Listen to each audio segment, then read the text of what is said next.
पिता के लगाए गए आरोप को बेटे ने बताया निराधार। संपत्ति विवाद में सुधीर गुप्ता ने रखी अपनी बात, कहा ना कोई मुआवजा मिला ना घर छोड़ा। जी हां, बड़ी खबर आजमगढ़ से, जहां कोतवाली थाना क्षेत्र के मड़िया जयरामपुर ग्राम निवासी सुधीर गुप्ता ने पिता द्वारा लगाए गए आरोप को झूठा और निराधार बताया है।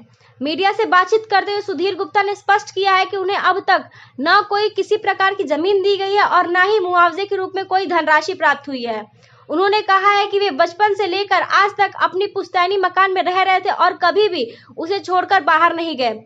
उनके पिता द्वारा लगाया गया यह आरोप कि उन्हें भदुली बाजार में मकान दिया गया, यह पूरी तरह से गलत और भ्रामक है। सुधीर गुप्ता ने यह बताया कि यह विवाद पारिवारिक है और उन्हें जानबूझकर बेदखल करने की कोशिश की जा रही है। उन्होंने प्रशासन से मांग की है कि इस मामले की निष्पक्ष जांच कर सच्चाई सामने लाई जाए और उन्हें न्याय दिलाया जाए।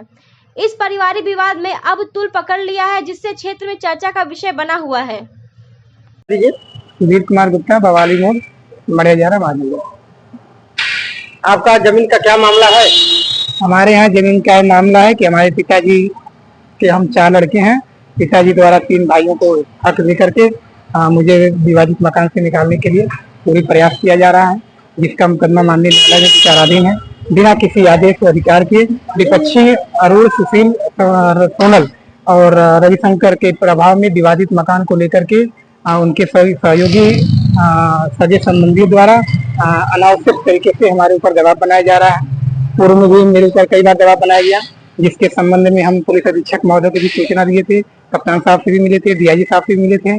और ये लोग मनगढ़ंत कहानी बना करके दिनांक 24/1/2024 को ये लोग न्यायालय में फर्जी मेडिकल बना करके हमारे विपक्षी अपने सहयोगियों को लेकर के फर्जी मेडिकल बना करके ये लोग मुकदमा दाखिल किए थे। उस मुकदमा की जानकारी मुझे नहीं थी, लेकिन कल सिधारी थाना पुलिस के माध्यम से मुझे नोटिस मिला। उस नोटिस पर आज हम अपने अधिवक्ता के माध्यम से न्यायालय में गए तो मुझे पता चला कि ये लोग पहले बना के मुकदमा किए थे और मुकदमे में कोई ठोस वजह नहीं है, लेकिन माननीय न्यायालय का नोटिस आया है।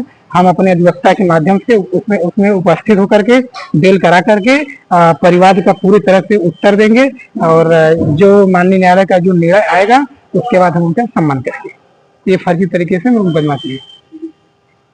सुबह हम दुकान के लिए आ रहे थे, मेरे पिताजी बोले कि कल हम कप्तान साहब के गए थे, पूरी शिकायत तुम्हारा किया हूँ और तुम्हें कोई बचा नहीं पाएगा। तो मैंने कहा कि ठीक है, कोई बात नहीं है। और गलत तरीके से कहा गया है कि मैं अपने पिताजी को जान से मारने की धमकी दिया हूँ। यह भी मेरे पिताजी द्वारा कहा गया कि तुम मुझको जान से मारने की धमकी दिए हो। तो मैंने अपने पिताजी को कोई बात नहीं कहा है कि आप हमारा मुकदमा उठा लीजिए, या हमने उनके ऊपर मुकदमा उठाने का कोई दबाव भी नहीं बनाया है। हम एक सीधा साधा व्यक्ति हैं, छोटी सी चाय की दुकान चला करके अपने परिवार का भरण पोषण करता हूं। और मेरे पिताजी द्वारा यह भी कहा गया कि मैं 2.5 लाख रुपया दे करके जमीन दिया हूं, तुम अपनी पत्नी के नाम से जमीन लिए हो। अगर हमारे पिताजी 2.5 लाख रुपया हमको दिए हैं तो उसका प्रमाण दे दें, उसको साबित कर दें। कहने से थोड़ा होता है कि हमने 2.5 लाख रुपया तुमको दिया है।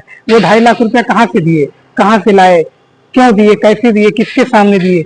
और 50,000 रुपया से अधिक किसी को देने का कोई अधिकार नहीं है। ये 2.5 लाख की बात करती हैं। 2.5 लाख का ये प्रमाण दे दें, कहाँ दिए, कैसे दिए हैं, तब उसको हम मान जाएंगे। हमारे नाम से कोई मतौलीपुर में जमीन भी नहीं है, मतौलीपुर का एक खतौनी हमको पेश कर दें।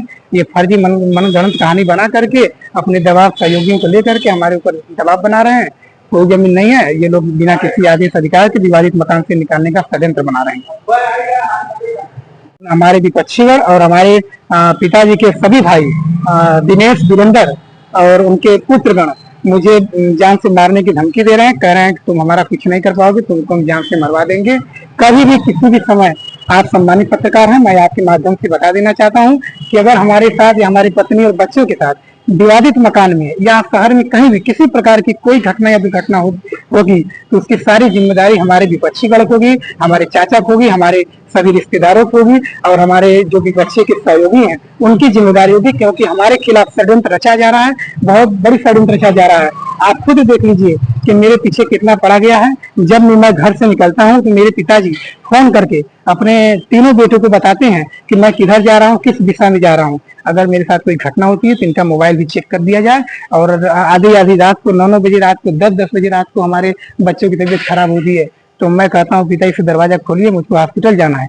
दरवाजा तक नहीं खोलते हैं। अगर कोई बीमार हो गया, कोई घटना हो गई तो बताइए इसका जिम्मेदार कौन होगा।